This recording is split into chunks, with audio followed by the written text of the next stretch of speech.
저희 오늘 본문을 주보에 1절부터 42절까지 다룬다 했는데, 그렇게 다루지 않고 26절까지만 다루고요. 오늘 첫 단락인 1절부터 11절까지만 우선해서 함께 읽도록 하겠습니다. 마가복음 14장 1절부터 11절까지입니다. 제가 한 절 읽고 여러분들 한 절 읽고 11절은 같이 읽도록 하겠습니다. 제가 읽겠습니다. 이틀이 지나면 유월절과 무교절이라 대제사장들과 서기관들이 예수를 흉계로 잡아 죽일 방도를 구하며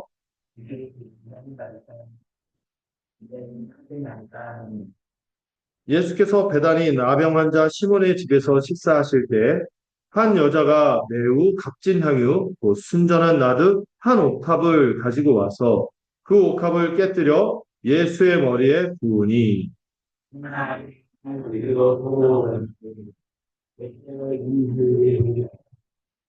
이 향유를 300데나리온 이상에 팔아 가난한 자들에게 줄 수 있었겠도다 하며 그 여자를 책망하는지라.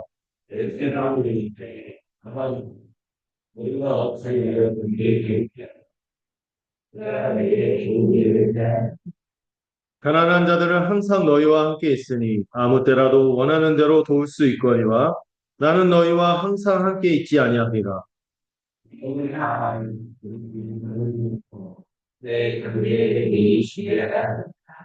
내가 진실로 너에게 이르노니 온 천하에 어디서든지 복음이 전파되는 곳에는 이 여자가 행한 일도 말하여 그를 기억하리라 하시니라.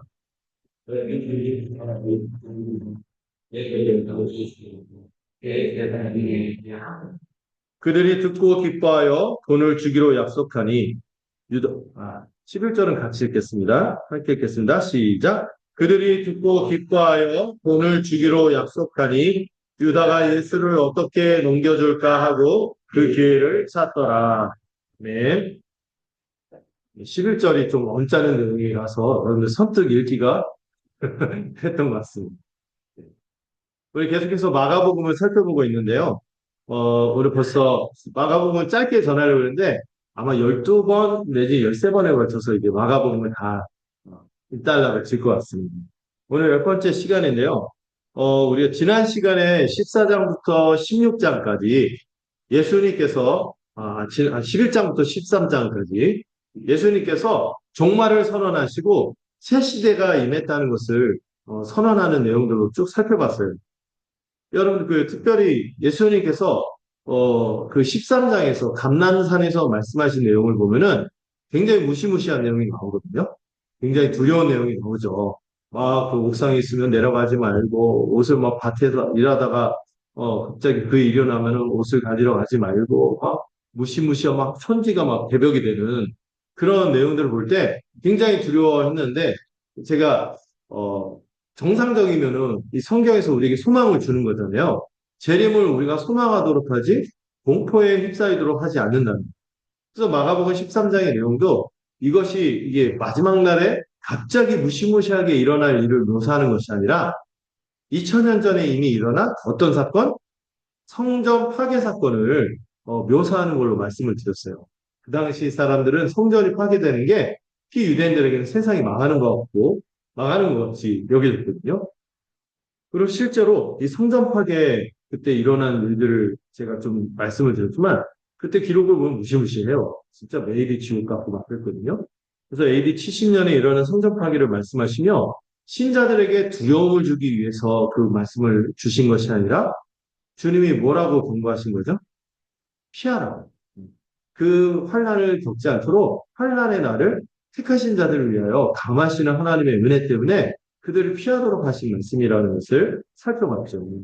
그리고 그런 일이 일어나도 또 많은 일이 있을 거예요. 재난, 기근, 전쟁, 역병 막 이런 것들이 있어도 재난의 끝은 아니고 시작이에요.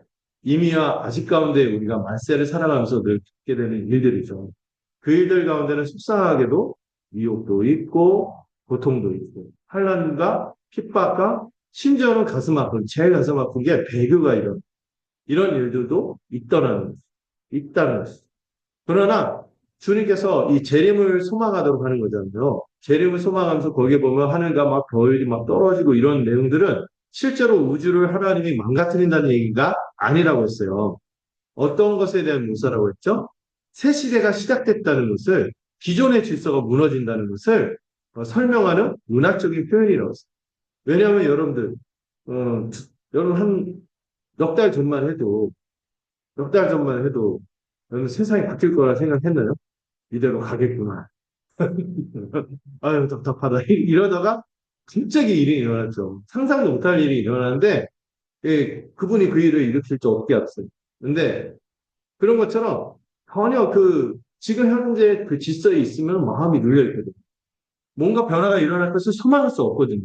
그래서 그런 천지가 개벽하는 표현들을 써서 새로운 질서가 시작함을 소망하도록 하는 내용이 그 말세에 대한 묘사인 것이죠.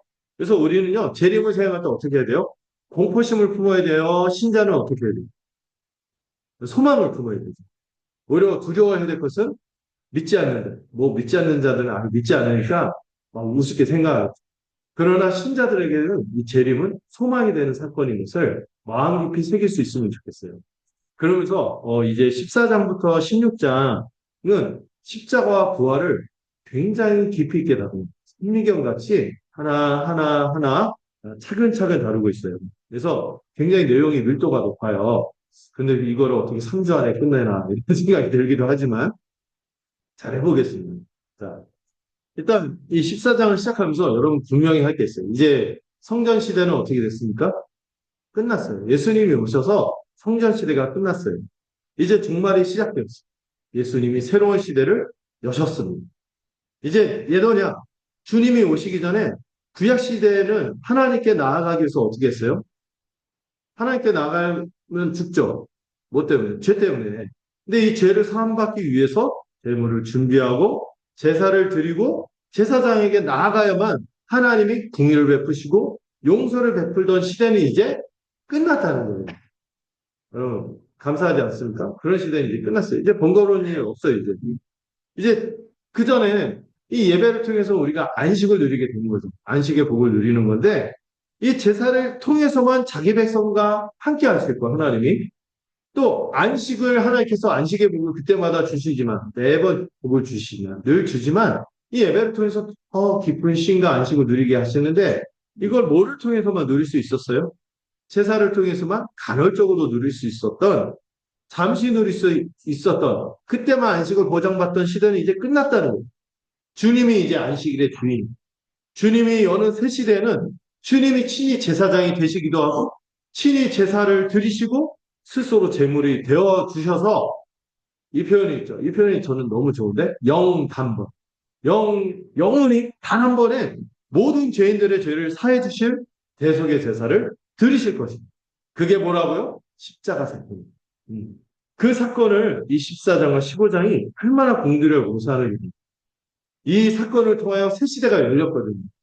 이 사건을 통하여 새 성전이 세워진 것입니다. 이 새 성전이 완공해가는 과정을 오늘 이 시간부터 좀 깊이 있게 들여다보고자 합니다. 자, 이 사건을 들여다보기 전에 인트로예요. 14장 1절부터 11절은 이 십자가를 마주 대하는 세 부류의 사람들이 나옵니다. 먼저 어떤 사람들? 유대 지도자들이 나오고요. 두 번째는 이름 모를 한 여인. 물론 다른 복음서에서는 마리아라고 소개해요. 그 나사로 있죠. 죽은 나사로. 그 나사로의 누인 마리아인데 이 마가복음에서는 일부러 그 여인의 이름을 소개하지 않습니다. 이름 모를 여인의 헌신이 나오고 세 번째로는 유다의 배신이 나오고 배교가 벌써 일어났죠. 먼저 이 지도자들이 배척하는 모습을 여러분들 쭉 살펴볼 수 있는데 그 1절을 보면은 6월절 뭔지 아시죠? 패스오버. 이 무교절 주간, 누룩 없는 떡을 먹는 첫 주간의 첫날이 6월절인데 그 날을 기점으로 한 주간을 누룩 없는 떡을 먹거든요. 그 날이 6월절이 되기 이틀 전에 유대의 지도자들이 모의를, 어떤 모의? 예수님을 잡아 죽일 궁리를 합니다. 이 종교 지도자들은 예수님을 죽이려는 음모를 진행할 때 뭐를 피하고자 지금 계획을 세웠어요? 6월절을 좀 피하죠. 왜? 6월절 이때 죽이면은 또 무교절 주간에 죽이면은 여러분 예루살렘 누가 많이 모여요? 여기 본문에도 나와 있지만 사람들이 많이 모여있기 때문에 여러분, 사람들이 많이 모였는데 예수님 의인이시잖아요. 예수님 의인이신 예수님 죽이면 이 사람들이 어떻게 할 거다? 반발할 수 있으니까. 밀란이 일어날 수 있다. 이 사람들이 반대할 수 있기 때문에 대중의 반대로 무산될 수 있기 때문에 그때는 하지 말고 그 주간에 하지 말고 다음 때 하자. 다음에 하자. 이렇게 계획을 짰지만 막상 그들의 계획과 달리 주님은 언제 돌아가셨어요?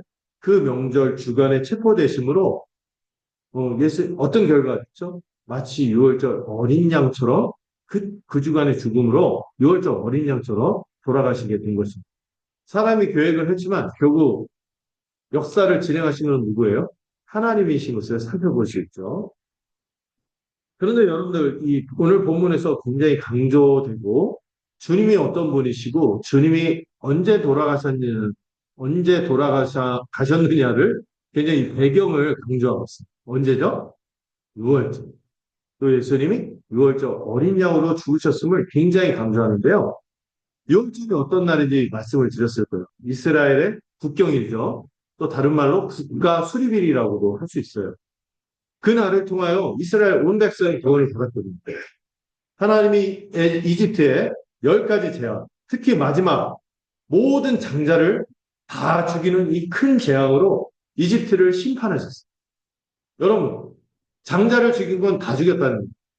그런데 그 가운데서 온 땅에 어두움이 임하고 그 하나님의 이 심판의 약속대로 이 심판이 임한 날 누가 구원을 받았습니까? 그냥 민족이 이스라엘 민족이라 혈통을 따라 구원한 게 아니에요. 그들이 믿음으로 어떤 행위를 했을 때만 어린 양을 잡아서 그 피를 문 가로기둥과 세로기둥에 바른 그 집만 죽음의 사자가 넘어갔죠. 패스. 만약에 이스라엘이라고 해도 하나님이 명하신 이 구원의 방법을 취하지 않는다면 살아남을 수가 없어요. 이스라엘 민족이 아니더라도 하나님이 제정하신 이 구원의 방법을 취한 사람들, 그 약속의 말씀을 듣고 살고자 그렇게 한 사람들은 다 구원을 받았습니다. 이것을 택하지 않은 사람 다 심판을 받은 것이죠. 이 모든 죄인들을 향한 하나님의 엄중한 심판이 임할 때 하나님이 정하신 구원의 약속과 방법, 그게 뭡니까? 성경 전체를 관통하는 형벌 대속의 죽음. 대속적 죽음을 믿은 자들, 이 하나님이 정하신 구원의 방법을 신뢰한 이들은 모든 심판을 면하게 된 것이죠. 그리고 지금 하나님은 그리스도를 통하여 참된 유월절을 성취하시려고 하는 거예요. 그런 배경하에서 오늘 본문을 이해하시면 좋겠어요. 자, 그런 가운데 3절부터 예수님이 베다니에서 그 예루살렘 근처에 있는 동네거든요. 이 베다니에 나병 환자 시몬이라는 사람의 집에서 식사하실 때 아마 나병 환자하고 같이 지내면 안 되죠. 근데 그 집에서 식사했다는 건 주님이 이미 그를 고쳤다는 걸 알 수 있어요. 그 집에서 식사하고 있는데 어떤 여인이요 갑자기 향유를 들고 나왔습니다. 그러더니 예수님의 머리에 단번에 확 부었어요. 왜냐면 그러면은 뭐 버킷리스트도 아니고 옛날에 막 얼음 양동 막 이렇게 해갖고 막 이런 것도 아니고 갑자기 이게 무리하게 느껴질 수 있는데 여러분 이게요 이 행위가 굉장히 의미 있는 행위였어요. 이 예수님의 머리에 부은 이 향유를 나드라고 하는데 이 순전한 나드. 보통 이 향유가 비싸니까 어떻게 했어요? 희석해서 쓰거든요. 물 같은 거를. 근데 완전히 순수한 이 나드 향유를 예수님의 머리에 부었어요. 이 나드 향유는 찾아보니까 인도에서만 나는 귀한 향유래요. 진귀한 향이죠. 비싸겠어요? 안 비싸겠어요? 무지 비싸죠. 그리고 향유 옥합을 깨트려 이런 표현이 나와 있는데 여러분 이 향유를 담을 때 그 옥으로 만든 이 병에 집어넣었어요. 근데 이 병이요 한번 향유를 붓고 나면은 그 뚜껑을 밀봉시켜 버립니다. 그래서 깰 때 이거를 그 어떻게 하죠? 쓸 때 이게 뽑았다가 이게 일부 따르다가 이게 쓸 수가 없어요. 그냥 깨트려 버려야 돼요. 옥합 자체 이 케이스도 비싸. 이 옥합 자체를 한 번 쓸 때 완전 병목을 깨뜨리기 때문에 재사용이 불가능했다. 그리고 이 향유가 얼마라고요? 300데나리온이라고 하는데, 여러분 한 데나리온이 하루치 품삯이래요. 요즘에 하루 일당이 얼마죠? 그 노가다. 15만 원 많이 올랐군요. 제가 옛날에 군대 제대하고 일당이 5, 6만 원 했거든요. 제가 공경 출신이라 고급 인력인데도 5, 6만 원 받았어요. 근데 지금 3배 올랐네. 15만 원에 300, 15 곱하기 300 그러면 4,500만 원? 그 정도 되는 향입니다. 이거 그 300 거의 뭐 365, 1년 내내 한 푼도 안 쓰고 모은 품삯이 가치가, 일당 가치가 바로 이 나드의 가치였대요. 근데 이 여인이요, 보통 그거를 결혼 지참용으로, 지참금식으로 이거를 준비해요. 아마 이 여인이 평생, 1년에 한, 1년이 아니죠. 평생에 한 번 있는 이 소중한 순간에 쓰기 위해서 모아두었던 귀한 거, 이 귀한 예물을, 이 엄청난 액수의 향유를 한 번에 다 부어드리는 파격적인 헌신을 한 것입니다. 그래서 이거를 이렇게 표현했어요. 올인의 신. 올인하시죠. 한 번에 다 던지는. 올인의 신앙을 보인 것이죠. 이 여인이 예수님의 머리에 그 향유를, 비싼 향유를 확 부은 순간, 이 주변의 반응을 보면은요, 이게 되게 충격적인 지금 퍼포먼스예요. 충격적인 행위를 하는 거예요. 헌신을 한 거죠. 여러분, 이 행위에는 이중적인 의미가 있습니다. 먼저, 이 향유를 붓는 사람을 어떻게 여긴다는 거예요? 아주 존귀하게 여긴다는 거예요. 그리고 이 향유는 아무한테나 안 붓죠? 여러분, 기름 붓는 거죠. 기름 붓는 건 누구에게? 왕이나 제사장이나 선지자. 하나님이 보낸 특별한 메시아 같은 사람들한테만 메시아 자체가 기름 붓다라는 의미잖아요. 그런 의미로 향유를 부은 거예요. 예수님은 뭐로 고백한 거예요? 메시아이자 왕으로 고백하면서 이 존경의 표시를 드린 것입니다.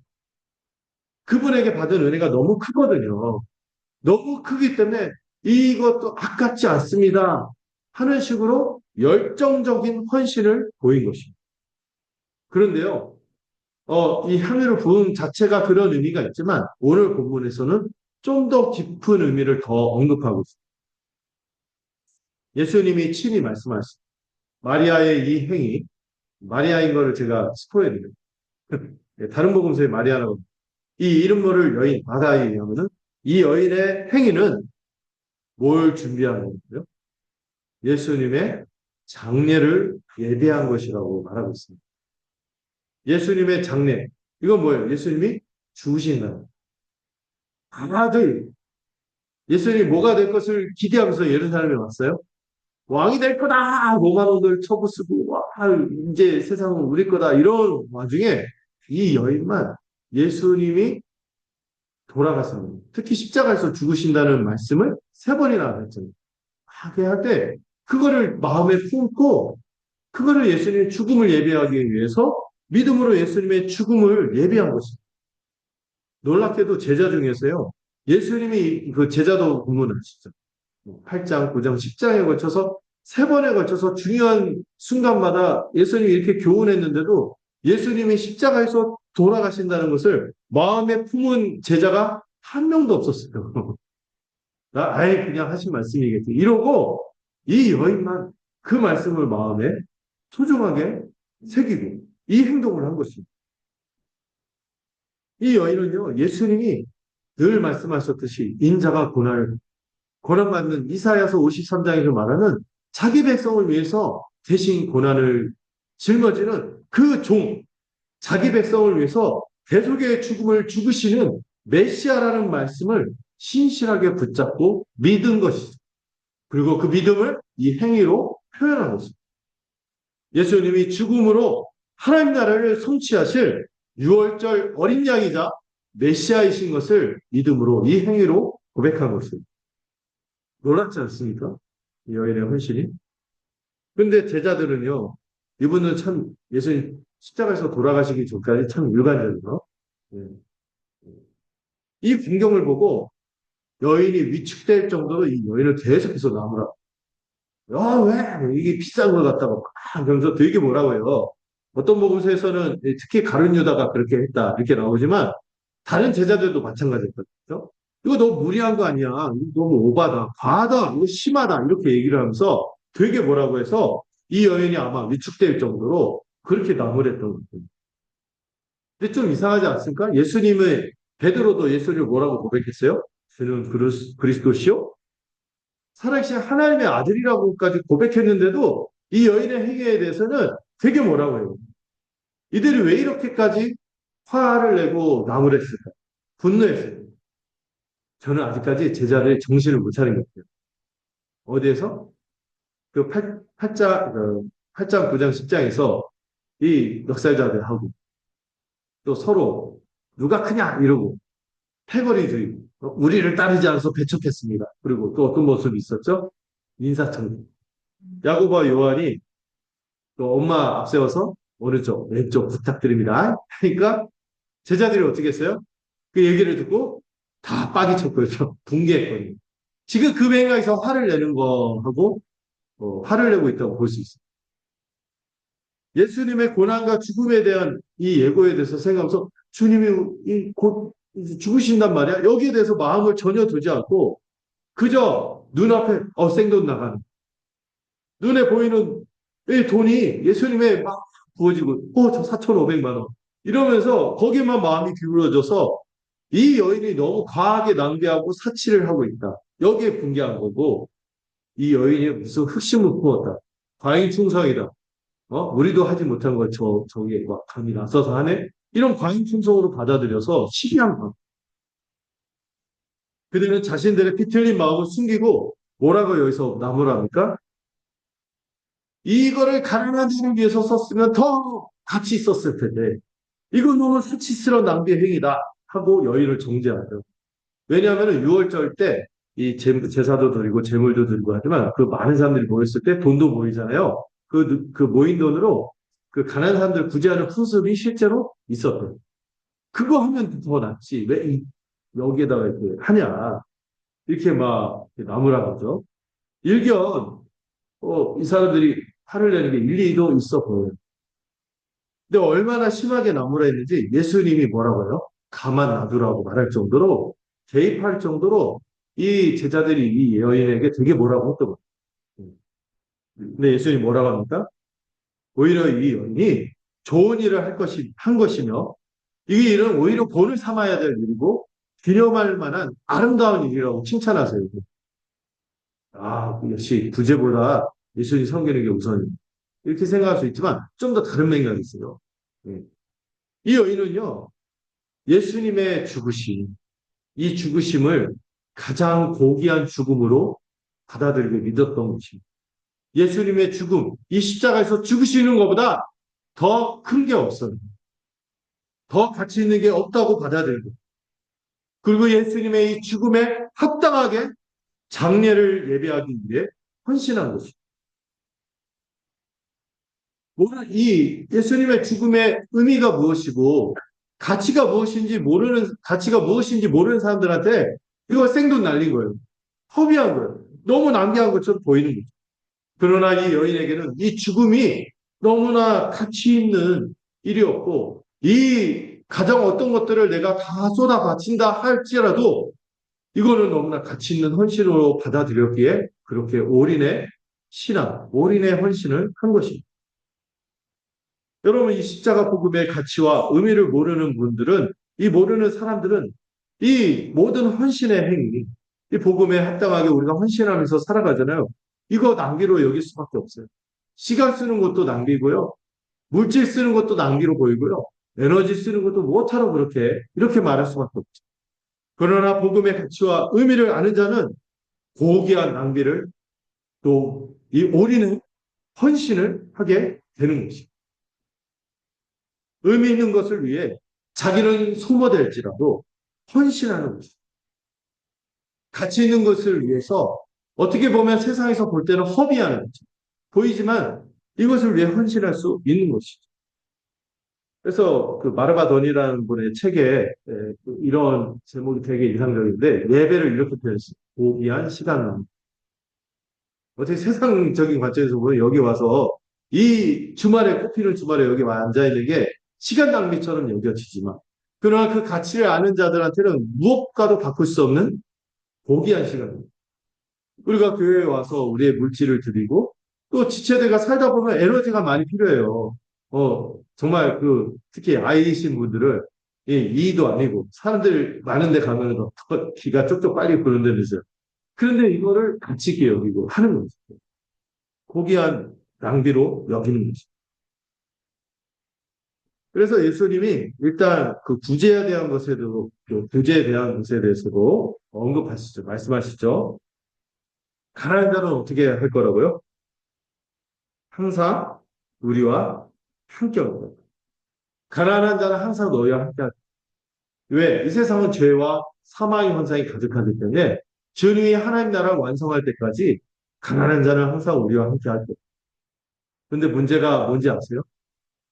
가난한 자는 항상 있지만 아무도 도울 생각이 없다는 게 문제입니다. 가난한 자는 항상 있을 거예요. 이 사람들은 말로는 야 저거 300대나리온 가난한 자들 위해서 쓰면 됐어. 지 돈으로 쓰지. 왜? 남이 이렇게 쓴 거 가지고 뭐라고. 지들은 쓸마음도 없으면서. 여러분 구제할 사람은 항상 우리와 함께 할 거예요.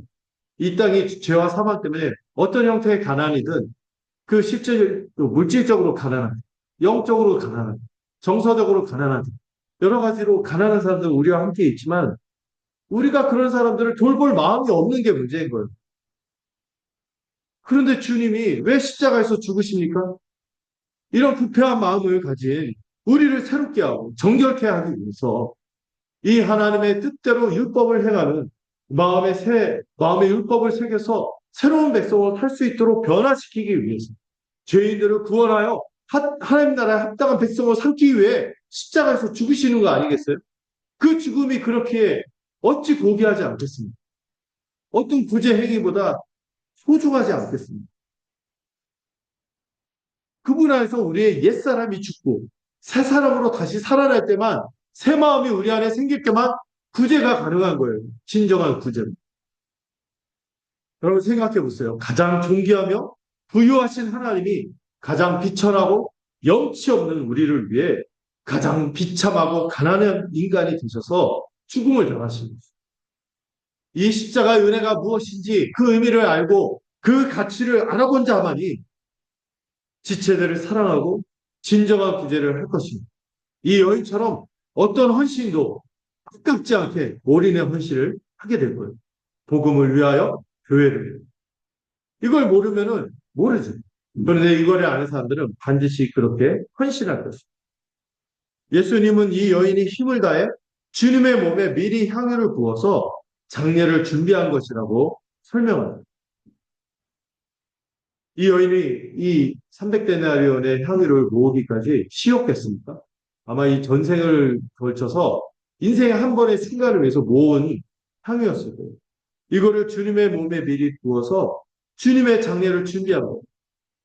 여러분, 그 당시 이 장례를 할 때 부패하기 전에 시신에 향유를 발라서 악취가 나는 것을 하죠. 우리가 염을 한다고 해요. 50에 90이라 70이라고 하나? 이 구멍이 7개 있는데 거기다가 그 솜으로 틀어막고 그 몸에 진액이 빠져나가고 악취가 나가지고 부패하니까 꽁꽁 싸매게 이 시신에 점점 흉해지니까 이거를 이렇게 염해서 예우를 하듯이 유대인들도 그 시신이 썩고 이런 것들을 방지하기 위해서 뭐 일반적인 향유를 썼대요. 그래서 기름을 발라서 향유를 받고 이 고의 그 사자의 명예를 지켜주기 위해서 그렇게 향유를 했는데 예우를 가했는데 문제는 십자가에 달려 죽은 자는 그 시신을 건드릴 수가 없어요. 일단 유대인의 법에 의하면 십자가는 나무잖아요. 나무 아래 달린 자는 하나님께 저주받고 부정한 자. 시체는 원래 친지 말고는 만질 수가 없어요. 그러니까 이 가장 부정한 이 시체가 된 거예요. 예수님을 나무에서 죽었으니까. 이런 향유를 할 수가 없어요. 이런 예우를 할 수가 없어요. 거기다가 로마법상 십자가에 매달아 죽은 반역자나 흉악한 범죄자는 그런 대우를 못하게 돼 있어요. 십자가형 자체가 어떤 성격의 처형인지 아시죠? 효수 비슷하고 효수.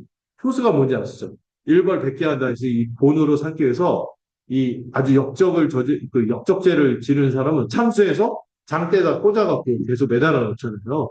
일종의 전시형이에요, 전시형. 가장 극악한 범죄를 저지르는 것이다.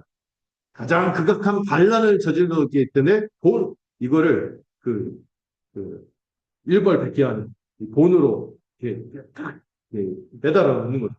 이렇게 전시했다가 시신도 수습 못하게 됐어요. 어떻게 됐냐면 부패하체 매달아는 거.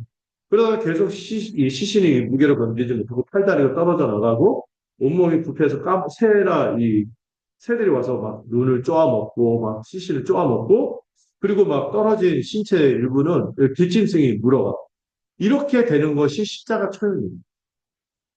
근데 예수님이 십자가에서 죽는다고 하니 이 여인이 예수님의 그분이 그렇게 돌아가신 걸 차마 견딜 수 없어서 이 예우를 하기 위해서 향유를 바른 것이 미리 장례를 예비한 것이 그때는 수습을 할 수가 없어요. 물론 나중에 아리마대 요셉이라는 사람이 나섰지만은 그렇게 된 거죠. 그래서 예수님이요 이 여인의 마음이 너무나 이 믿음이 너무나 귀한 거예요. 그래서 예수님이 뭐라고 합니까? 이 여인과 더불어 이 여인이 한 일을 복음이 전파되는 것마다 기억하게 하니 이렇게 명하고 계신 거죠. 근데 마가는요, 다른 복음서와 달리 이 여인의 이름을 안 밝히죠. 의도가 있어요. 마가는요, 이 여인이 누구인지 보다 뭐를 더 주목하게 하고 싶은 거예요? 이 여인이 한 행동. 이 여인의 행동이 담긴 의미가 뭐예요? 예수님의 십자가 죽음보다 더 값진 것은 없다는 사실을 강조하고 싶은 거죠.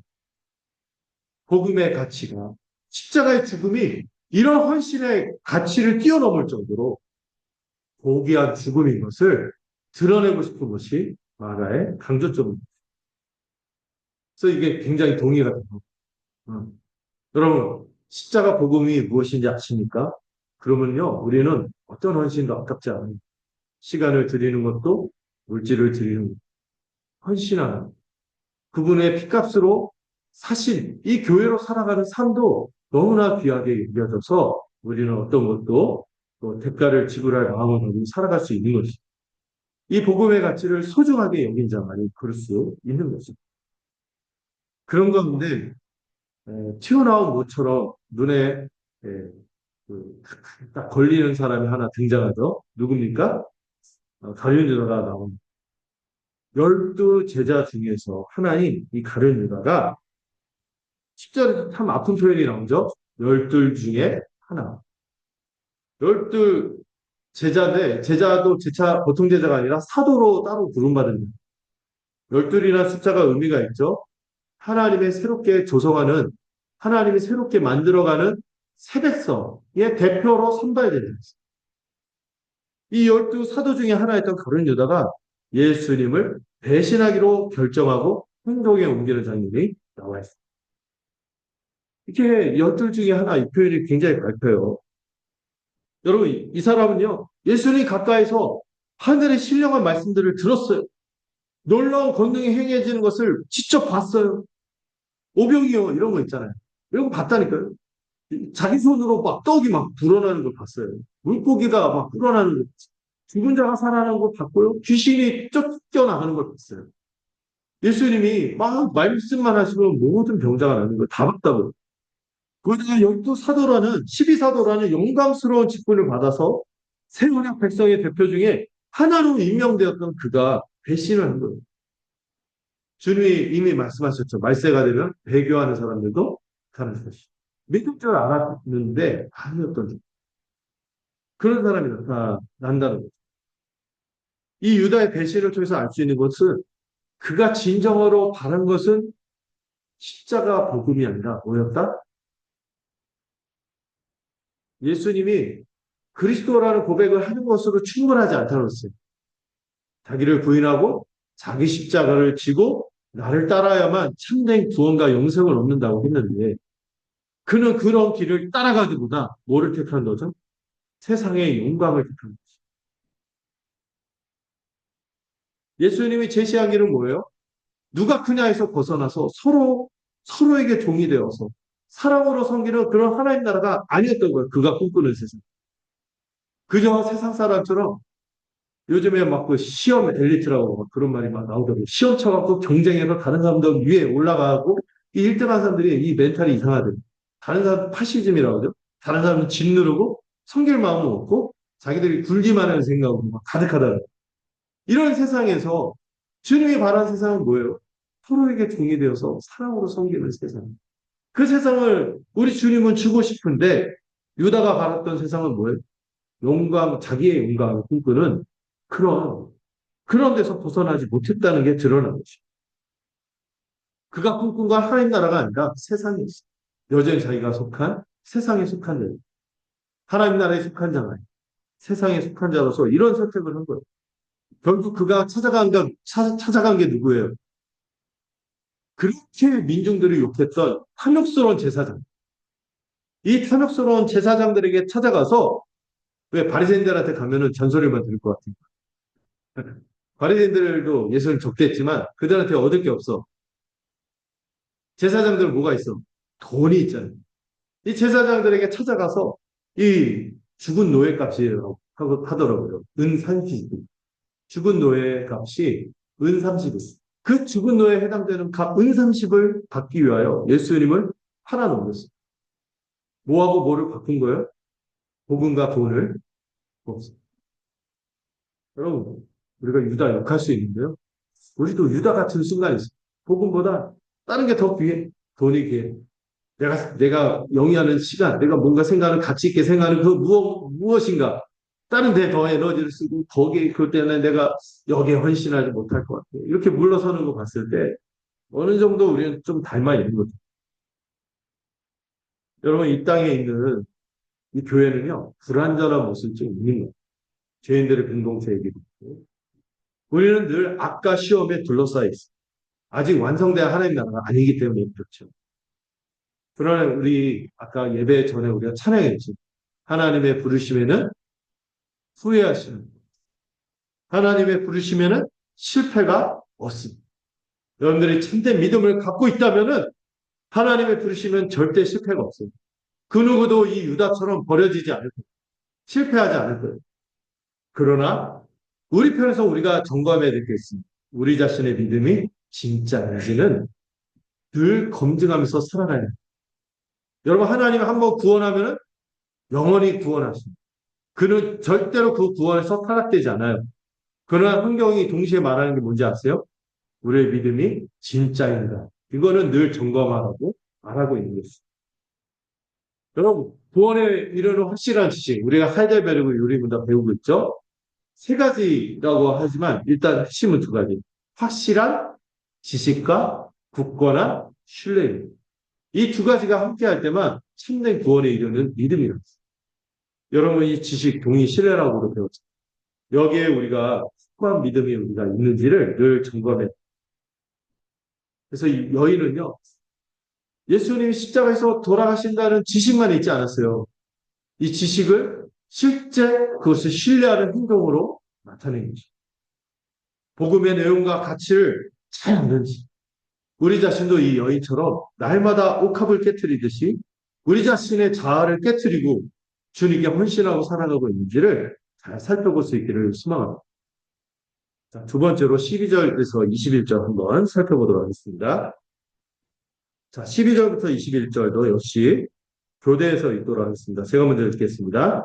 무교절의 첫날, 곧 6월절 양 잡는 날에 제자들이 예수께 여짜오되 우리가 어디로 가서 선생님께서 6월절 음식을 잡수시게 준비하기를 원하시나이까 하네.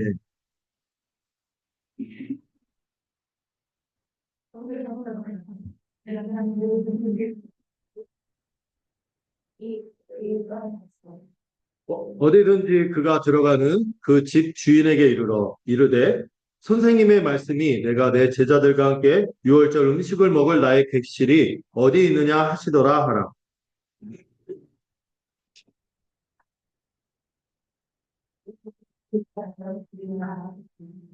제자들이 나가 성내로 들어가서 예수께서 하시던 말씀대로 만나 유월절 음식을 준비하는. 다 앉아 먹을 때 예수께서 이르시되 내가 진실로 너희에게 이르노니 너희 중에 한 사람 곧 나와 함께 먹는 자가 나를 팔리라 하신대.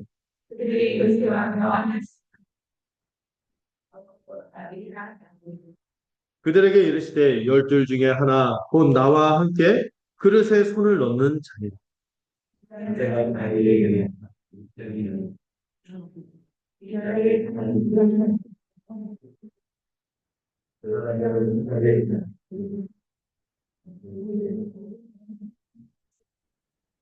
아멘.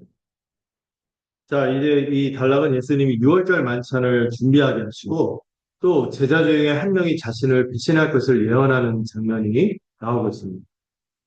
이 먼저 만찬을 준비하는 장면을 볼 수 있는데요. 예수님이 유월절 어린 양을 잡는 날, 네. 예, 6월절에 그 어린 양을 잡는 날이거든요. 그래서 제자들과 함께 이 6월절 식사를 준비하시려고 해요. 근데 일부러 어디에서? 예루살렘 안에서 이 식사를 하려고 하는 거예요. 왜 예수님 자꾸 배단이나 그 주변에 있는 모습을 보여주면은 지금 예루살렘에서 예수님이 전문 용어로 한따까리 하고 왔잖아요. 분위기가 지금 살벌한 거죠. 지도자는 첨예하게 예수님을 적대하고 배척하는 상황이고 살기등등하고 막 이렇게 예수님을 어떻게 하려고 하는 분위기가 살벌하기 때문에 은밀하게라도 이 예루살렘 안에서 유월절 식사를 하려고 해요. 근데 못하러 이 지도자들이 예수님 막 수배하고 환상수배하고 다 잡으려고 하고 이런 분위기에서 왜 굳이 예루살렘에서 식사를 하시려고 하는 이 유월절 만찬을 하시려고 하는 또 예수님이 일부러 제자들과 의미 있는 시간, 이 시간을 굉장히 의미 있게 여긴 거예요. 그리고 이 시간을 통하여 그들에게 각인시키기 위해서 이 유월절 만찬을 준비하고 있음을 알 수 있습니다. 그래서 예수님이 특별히 제자 두 사람을 보내는데요. 아마 그 다른 복음서를 보니까 유력한 제자 베드로 요한을 보냈다고 나와 있어요. 이 두 제자를 보내서 이 물동이를 이고 가는 남자를 만나면은 그를 따라가서 만찬을 할 수 있는 큰 다락방이 있는 곳으로 갈 것이라고 말씀하셨어요. 그 낙이 찾을 때도 신통하게 예수님이 했듯이 거기 가면 물동이 있는 남자가 있을 텐데 그 남자 따라가면은 이 만찬을 할 수 있는 장소를 마련해 줄 거다 이렇게 얘기인데 그 말씀대로 이루어진 거죠. 그리고 이게 좀 특별한 게 보통 물동이로 누가 졌어요? 여자들이 치는데 물동이를 남자가 지고 있으면은 눈에 띌 수밖에 없어요. 이게 하나의 신호가 되는 거죠. 어. 그래서 이 섭리 가운데 그런 일이 있고 예수님이 그 과정을 통하여 유월절 음식을 준비하도록 하십니다. 특이한 것은 이 음식이 쭉 나오는데 뭐가 빠져 있는지 아세요? 유월절 뭐를 잡는 날이에요? 어린 양을 잡으면 어린 양 고기도 그때 먹어요. 고기도 먹어야 되는데 이 만찬에는 뭐가 빠져 있어요? 어린 양이 빠져 있어요. 유월절 어린 양이 빠져 있고 예수님이 친히 자신이 유월절 어린 양으로 죽음을 당할 것을 각인시키기 위해서 지금 이 과정을 하고 있는 거죠. 예수님의 죽음이요. 예비된 죽음. 하나님께서 섭리 가운데 이 일을 행하시는 것이죠. 유월절 어린 양으로 그때 예수님은 죽으셔야 하는 것이죠. 지금 상황을 보면 유대 지도자들이 막 음모를 꾸며서 예수님 죽이려고 하고 또 가룟 유다가 뒤통수를 치고 정말 심각하게 이 뼈아픈 배신을 하는 상황에서 예수님이 지금 불행한 실패를 겪고 있는 것이 아니라 지금 이 모든 일이 누구의 작정 가운데 하나님의 작정, 하나님의 예정하시는 그 섭리 가운데 일이 벌어지고 있음을 보여주고 있는 거예요. 예수님의 죽음은 처절한 실패가 아니라 하나님의 주권적인 구원 역사를 이루는 과정임을 보여주고 있는 것입니다. 자, 그리고 예수님이 또 이 표현이 나오는데, 열둘이 마주 앉아 있는 가운데, 12제자가 둘러앉은 가운데 저녁 만찬을 진행하십니다. 여러분들 그 보시면은 그림 같은 거 보면은 테이블 쫙 놓고 최후의 만찬 그림 보면은 그 당시 테이블이 없어요. 그 뒤에 창도 유럽풍의 창문. 꽤 아마 그 소박한 그 2층집 다락방에 모여서 이게 좀 둥글게 둘러 앉았는데 앉는 것도 이 옛날에 저희 선생님이 한 분이 그 옥절포처를 이렇게 표현했어요. 길게 앉아. 이렇게 길게 앉아 있는 거죠. 이렇게 하고 이렇게 누워서 둘러 앉아서 떡을 먹고 있는 거죠. 가운데다 소스 그릇을 놓고 떡을 떼서 이렇게 소스에 찍고 이렇게 먹고 하는 이렇게 이런 식으로 식사를 했는데 그렇게 둘러 앉은 가운데 저녁 마찬을 진행하며 식사하시다가 갑자기 제자들이 얹히게 너희들 중에 한 명이 나를 배신한다. 이 얘기를 하는 거예요. 제자들 중에서 이 12 사도 중에 한 명이 배신할 것을 말씀하세요. 이렇게 공동으로 식사하는 건요, 여러분, 편한 사람은 식사하는 거고, 친밀한 사람은 식사하는 거기 때문에, 이게 친구와 식사다 하는 이 친밀감 표현하면서 같이 식사를 하는 거거든요. 이 친밀한 교제를 하는 가운데 그 중에 한 명이 배신한다는 얘기를 하니 얼마나 마음을 없은 얘기입니까? 거기다가 이 표현을 보면 열둘 중에 하나. 이 표현이 굉장히 마음 아픈 표현입니다. 그들 중 하나에게 배신당할 것이 얼마나 예수님이 마음이 쓰라렸으면 그 표현에 그런 그것이 묻어나요. 예수님의 말씀을 듣고 제자들이 모두가 화들짝 놀랍니다. 근심하면서 뭐라고 해요? 이 제자들이 하는 말들이 나는 아니지요. 이런 얘기를 해요. 이게 좀 특이하더라고요. 무슨 말씀 하십니까? 우리 중에 누가 그러겠습니까? 이러냐고 저는 아니지요. 막 이러는 거예요. 이걸 보니까 그들 마음이 다 예수님 십자가 앞두고 있고 막 죽으신다 이런 얘기를 하니까 다 흔들림이 있었던 거예요. 근데 주님이 다시 자신과 함께 먹는 열둘 중에 하나, 이 표현이 막 눈에 들어. 함께 소스 그릇에 떡을 찍어, 빵이죠. 이 빵을 찍어 먹을 정도로 같이 여러분, 소스 다 1인, 개인용으로 주잖아요. 근데 한 소스에다 같이 하면은 막 뭐도 섞이고, 이렇게 하는 건 서로 막 우리 같이 퍼먹듯이 정말 친밀한 관계인 거죠. 그러니까 나와 함께 한 빵을 찍어서 같은 소스 그릇에 찍어 먹는 그 사람이 나를 배신한, 그토록 내가 사랑하고 아꼈고 친밀하게 여겼던 제자, 나를 배신한 것. 이걸 표현하는 거예요. 이 표현이 시편의 말씀을 인용한 거거든요. 시편 41편과 55편에 이런 표현이 있는데 그 떡을 같이 먹는 자가 나를 배신했습니다. 이런 표현하면서 그 친밀한 자의 배신당하는 것을 아프게 표현하는 거죠. 그리고 나서 이 가룟 유다가 그 얘기를 듣고 어떻게 합니까? 조용히 그 자리를 떠는데 이 가룟 유다가 예수를 팔아넘기기 위해서 뜨는데도 이 제자들 중에 아무도 그냥 자기를 뭐 화장실 가나? 담배 피러 가나? 이거 죄송해요. 이렇게 별 대수롭게 생각 안 하고 눈치채지 못했죠. 그런 가운데 예수님이 말씀하십니다. 이 배반한 제자에 대해서 안타깝게 여기시며 말씀하시죠. 인자는 성경에 기록된 대로 예언을 따라서 죽음의 길로 가지만 그 인자를 팔아서 죽음으로 넘긴 자에게 화가 있을 것이다. 이렇게 말씀했습니다. 여러분, 하나님이 주권적인 계획과 함께 또 예수님이 또 자기 자신을 십자가의 제물로 자발적으로 희생제물로 드리는 것과 별도로 가룟 유다는 자기 죄에 대해서 책임을 져야 하는 것입니다. 어떤 분들은 그래요. 가룟 유다는 결국에 하나님의 꼭두각시 아니냐 이런 얘기를 하는데 그런 거 아니에요. 하나님이 자유의지를 주셨잖아요. 가룟 유다의 선택에 문제가 있습니다. 왜 불리한 건 하나님 탓입니다. 예수님이 얼마나 이 사람의 선택에 대해서 안타까워 여기는지 이런 얘기를 차라리 태어나지 않았으면 좋았을 정도로 그의 죄는 악했고 그 대가는 참혹했습니다. 물론 이 과정을 통하여 하나님은 사악한 대적자는 이, 이 정말 이 말도 다 할 수 없는 이 연약하고 한심한 패배자를 통해서 하나님은 자신의 주권적인 구원 역사를 이끌어 가십니다. 일하십니다. 그분은 신실함과 전능함으로 그 구원 역사를 철회하지 않고 그 일을 이루시죠. 그러나 여러분 각자 자신의 죄에 대해서 이 모든 것이 결국 하나님 때문에 이루어진 일이지 이렇게 탓할 수 없다는 거예요. 우리 자신의 신실하지 않음이 있다면, 허물이 있다면, 죄가 있다면 이에 대해서 안일하게 생각할 수 없는 것입니다. 주님은 지금 제자에게 배신당한 아픔으로 슬퍼하시지만 그 이상으로 그가 예수님을 저버리고 배교한 그 대가, 그 책임과 대가가 너무 크게 아파하시는 것입니다.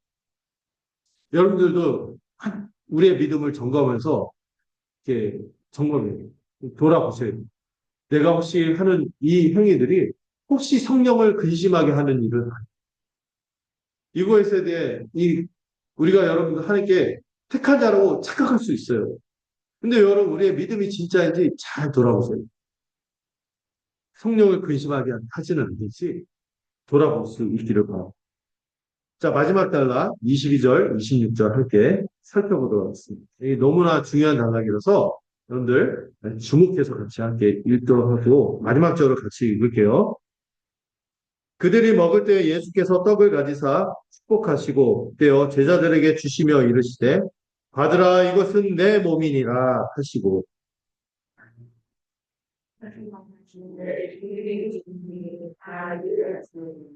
이르시되 이것은 많은 사람을 위하여 흘리는 나의 피 곧 언약의 피니라.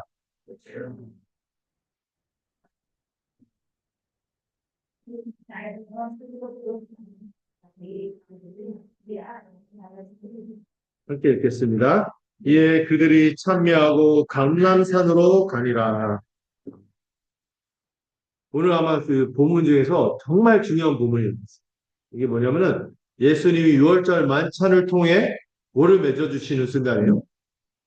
제자들과 더불어 새 언약을 맺는 장면이 나오고 있습니다.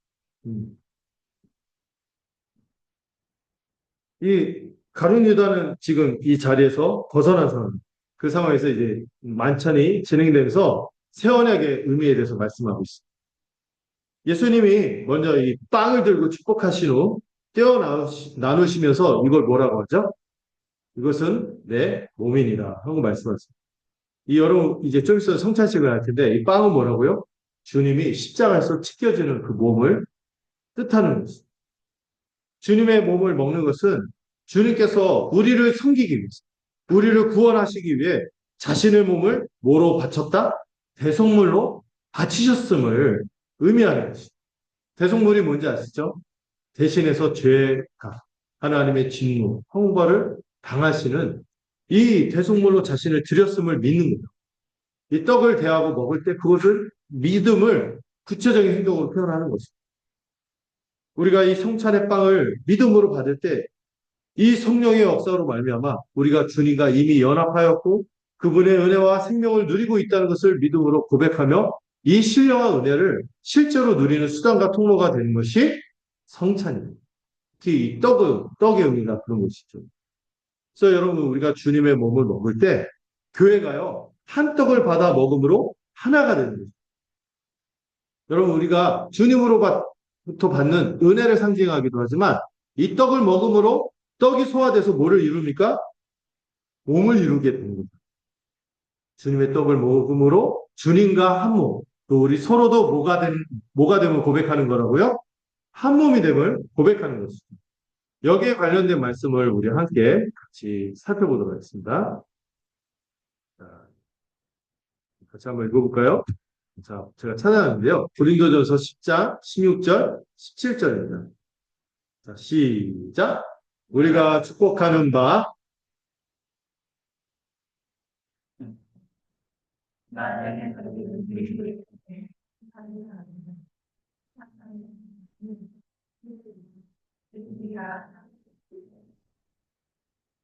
여러분, 우리가 이 떡을 받아 먹을 때 뭐가 된다고요? 하나가 된다는 것을 선언하고. 그래서 여러분, 그, 어떤 데 보면 미리 잘라놔요.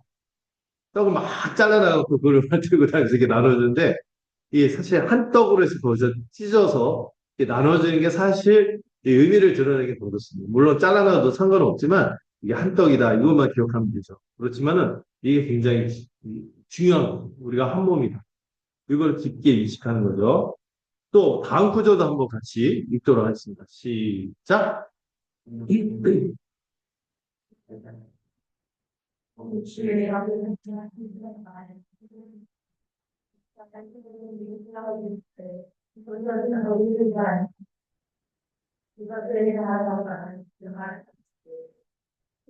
동안 그와 같이 잔을 가지시고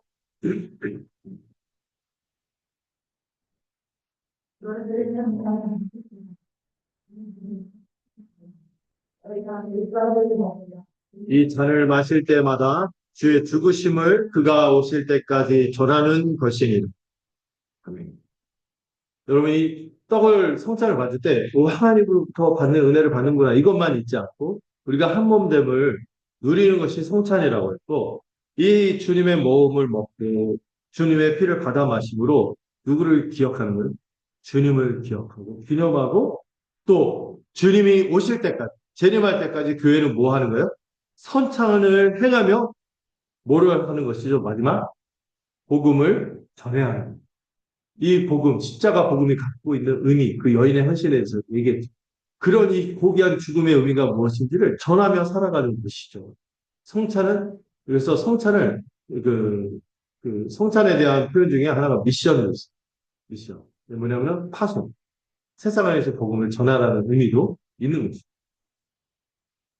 자, 이어서 예수님이 이 포도주 잔을 들고 감사 기도를 드리신 후에 이 제자들에게 주시면서 그들이 모두 받아 마시니까 뭐라고 했어요?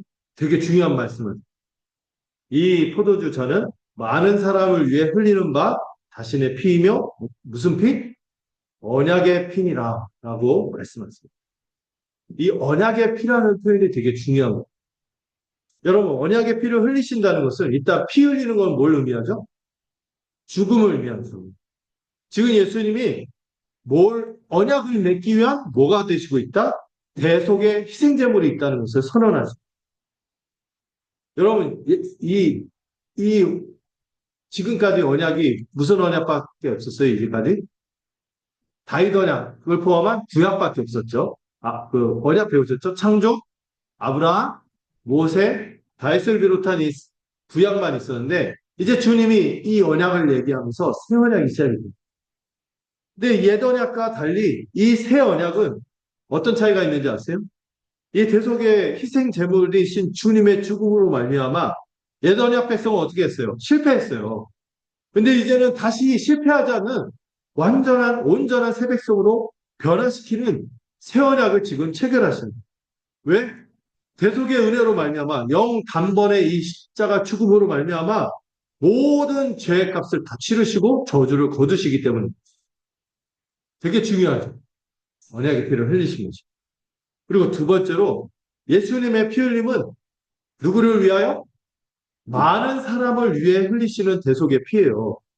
전에는요, 이 피 흘림의 이 혜택을 누구만 얻었죠? 혈통적인 이스라엘 백성들만 얻었다면은 이제 많은 사람을 위해 흘리시는 거예요. 이 죽음의 효력이 이스라엘에게만 적용되는 것이 아니라 어떤 자에게? 예수 십자가의 의미를 붙드는 자들, 그 예수 십자가 복음을 붙드는 모든 믿는 자에게 미쳐지는 귀한 보혈이에요.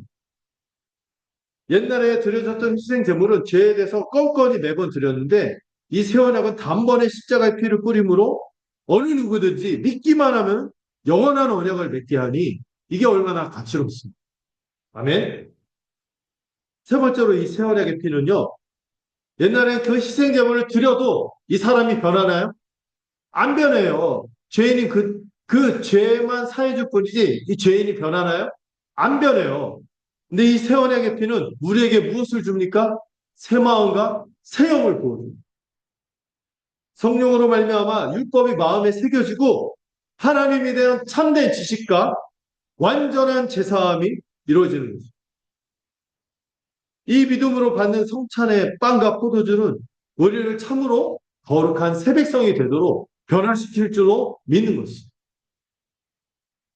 마지막으로 이 새 언약의 피를 기리는 만찬은 여러분 만찬이잖아요. 이 자체의 성격이 뭐예요? 잔치입니다. 잔치. 먹고 마시는 잔치라는 거죠. 그런 의미에서 본문을 하나 더 같이 살펴보고자 합니다. 요한복음 6장의 말씀인데요. 같이 한번 읽어보죠. 잘 안 보이네요. 제가 내려볼게요. 같이 읽어볼게요. 시작. 나는 하늘에서 내려온 살아있는 떡이니 사람이 이 떡을 먹으면 영생하리라. 내가 줄 떡은 곧 세상의 생명을 위한 내 살이니라 하시니라.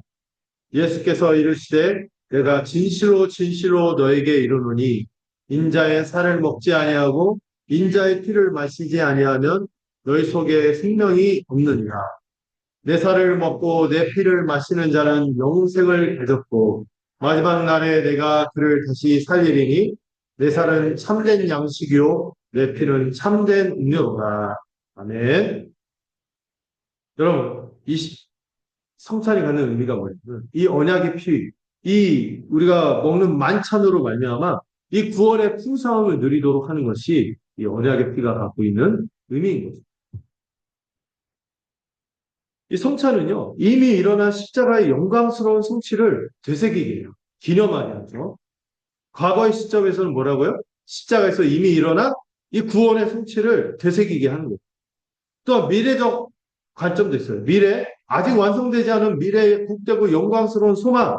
특별히 우리가 어떤 잔치? 마지막 어린 양 잔치. 마지막 하나님 나라의 완성을 누릴 것을 소망하게 하는 것이 뭐라고요? 성찬이 담긴 미래적인 의미인 것이죠. 과거, 미래 말했으니 뭐가 남았습니까? 현재.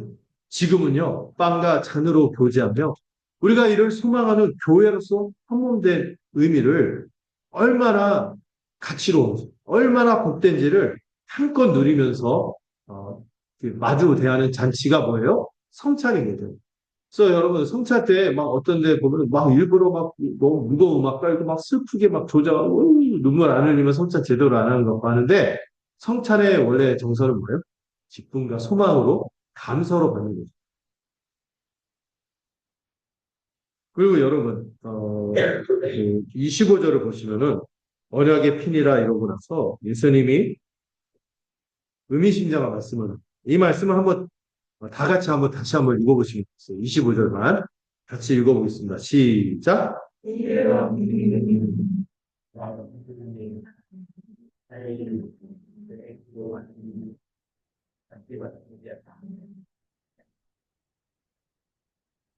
예수님이 특이한 말씀을 하시는데 하나님 나라에서 이 완전한 새 포도주를 먹을 때까지 다시는 포도주를 들지 않겠다. 이렇게 다짐하시는 장면이 나와요. 근데 뒤에 보면은, 예수님이 그 제자들과 함께 뭐 생선도 먹고, 이렇게 그들과 함께 뭐 40일간 지내고 하는데, 그때도 안 드셨을까 싶은데, 이게 무슨 의미냐면은, 하나님 나라에서 마실 완전한 새 포도주.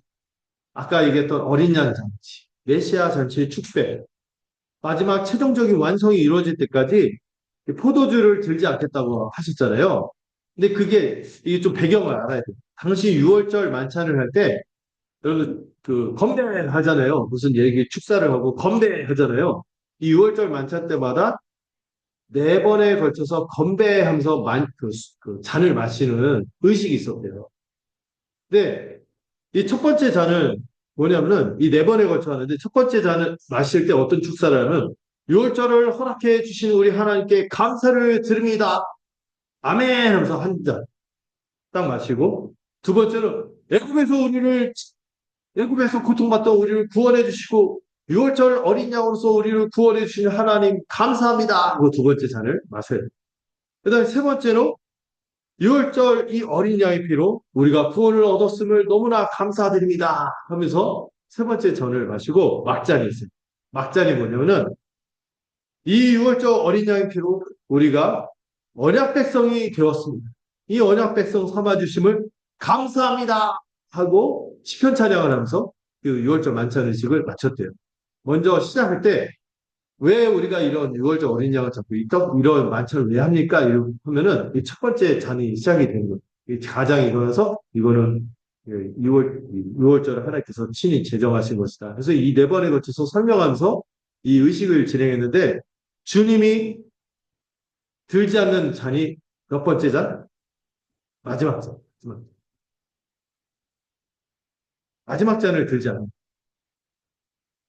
이게 무슨 의미를 갖고 있냐면은 우리가 죄인의 처지에서 완전히 벗어났습니다. 새하늘과 새 땅에 거하는 영원한 언약 백성으로 삼으시기까지 다시는 내가 축배의 포도주를 들지 않아. 내가 다시 축배의 포도주를 들 때는 너희들이 다 구원받고 하나님의 언약 백성이 될 거야. 하면서 그 마지막 잔을 들지 않았다는. 그리고 나서 예수님이 잔을 들이키긴 했는데 어떤 잔? 겟세마네에서 표현하시죠. 우리를 위해서 당하신 고난의 쓴 잔. 주고통에 처하는 이 고난의 쓴 잔, 십자가의 쓴 잔을 들이켰지 이 택배 잔을 온전히 우리와 함께 즐기기까지는 이 잔을 내가 들지 않아. 이게 무슨 말씀이에요? 우리를 완전히 구원하시기까지 내가 이 일을 행하겠다 하고 서원하십니다. 우리는요, 이 마지막 축배의 잔, 영원한 기쁨을 줄 수 있는 이 세포도주, 무엇을 의미합니까? 우리에게 부활과 이 영생을 누리기까지, 이 주님과 함께 그것을 마실 때까지 지금 이 땅에서 현재 물을 마시면서 기다리는 거예요. 선찬을 행하며 먹고 마시며 기다리는 거죠. 그리고 나서 제자들이 어떻게 합니까? 26절. 찬미하고 감난산으로 가잖아요. 우리도 이 성찬을 감사와 기쁨으로 가지며 우리 주님 오심을 기다리고 그때까지 복음을 전하는 것이죠. 오늘 성찬을 받을 때 먼저 자신을 살피라고 했어요. 바울이 자기를 살피라고 했죠. 우리의 믿음을 점검하시죠. 내가 한 몸 된 교회로 잘 살고 있는지, 밥상 공동체로서 우리가 서로 정말 사랑하면서 잘 살고 있는지, 이런 것들을 자신을 살피며 거룩의 결단을 다시 새롭게 하는 우리가 되기를 소망합니다. 그때마다 주님께서 여러분 한 달에 한 번씩 하는 게 저는 좀 안 좋다는 생각이 들긴 해요. 여러 가지 것들이 있으니까. 매달 한 달에 한 번씩이라도 여러분들 이거 새롭게 하는 게 너무 좋은 요 원래 매주 하는 게 정상인데 한 달에 한 번씩이라도 우리가 마음을 새롭게 했으면 좋겠습니다. 1년에 12번 얼마나 좋습니까? 우리가 확실히 이 12 언약 백성이 된 것 같아요. 이 성찬의 은혜를 때로는 참여하시는 분도 있죠. 참관하시는 분도 동일한 은혜를 받을 줄로 믿어요. 이 은혜를 사모하기를 바랍니다. 오늘의 성찬도 그렇게 되기를 소망합니다. 말씀을 정리해 볼게요. 첫째로 우리가 십자가 복음을 어떻게 대하고 있는지 돌아봤으면 좋겠습니다. 오늘 복음을 볼 때 십자가에 대한 세 부류가 나옵니다. 세상의 탐욕과 자기 의로 복음을 대적하는 유대 지도자들이 나옵니다. 또는 복음을 배신하고 은 30이라는 재물을 택한 가룟 유다, 또는 그만큼은 아니지만 복음에 대한 여전히 무지한 제자들을 보여줍니다.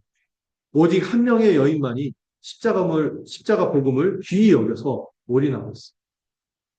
이 고귀한 낭비, 파격적인 헌신을 한 것이죠. 복음을 알아보았기 때문입니다. 우리 모두 이 여인처럼 복음을 참으로 알고 믿음으로 반응하기를 소망합니다. 두 번째로 예수님은 이 12제자와 함께 6월절 만찬을 준비하셨습니다. 이제 주님은 12제자를 통해 12지파를 계승하는 새로운 이스라엘 참된 하나님의 백성을 세우시려고 합니다.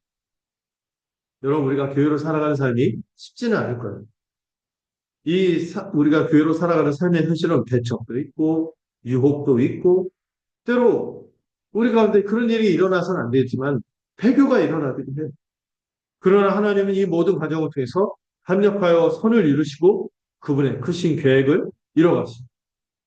다만 우리 자신이 할 일은 뭡니까? 믿음 안에 서 있는 이걸 점검하셔야 하는 것입니다. 내가 주님의 마음을 아프게 하는 것은 아니지. 성령을 근심하게 하지는 않는지 자기를 살피고 돌이키는 우리가 될 수 있다. 마지막으로 주님은 6월절 어린 양으로 대신 값을 치르는 죽음을 죽으셨습니다. 이를 주님께서 우리를 새 언약 백성으로 삼으시기 위해 언약의 피를 흘린다고 하신 것입니다. 여러분 이게 주님이 갑자기 지금 말씀하신 건가요? 아니에요. 구약 때부터 예언한 것을 지금 주님이 성취하신 것입니다. 그래서 여러분 예수님의 피를 우리가 두 글자로 뭐라고 부릅니까? 보혈이라고 부릅니다. 고귀한 보혈이며 이 십자가 은혜로 죄인인 백성이 하나님 나라의 백성이 되는 이 언약이 성취된 것입니다. 이를 기념하는 것이 성찬이에요. 그래서 여러분 성찬을 슬퍼하며 받지 말고 감사와 기쁨과 소망으로 받으시기 바랍니다. 이 성찬 대할 때 뜻깊겠죠? 이 성찬은 함께 교회로서 가족이 됨을 기뻐하고 마지막 어린 양 잔치를 소망하며 즐거워하는 자리인 것입니다. 이 성찬을 대할 때 참으로 복음을 눈으로 보고 오감으로 참여하며 되기를 소망합니다. 제가 잠깐 기도하고 성찬식 함께 거행하도록 하겠습니다. 보면대 하나만 이 자리에 하나 놔주시겠습니다. 기도하겠습니다. 주님, 우리 모두가 한 여인처럼 이 복음에 대해 눈이 열려 복음의 가치를 알게 올인의 헌신을 할 수 있는 제자가 될 수 있도록 성령으로 충만케 하여 주시옵소서. 복음에 무지하거나 다른 데 눈이 팔려서 눈이 가려졌다면 다시 복음에 시선을 두고 달려갈 수 있는 우리가 되도록 우리의 굳은 마음을 거두시고 새 마음을 허락해 주시옵소서. 주님, 우리 모두가 아무도 이 언약 백성의 대열에서 이탈하지 않고 하나님의 크신 구원의 은혜를 힘입어 살아가기를 소망합니다. 모두가 이 만찬 앞에서 믿음 위에 굳게 서도록 붙들어 주시옵소서. 이제부터 거행하는 성찬을 통해 참여하는 성도들이나 참관하는 성도나 십자가 은혜를 동일하게 확신하고 충만한 복을 누리게 하여 주시옵소서.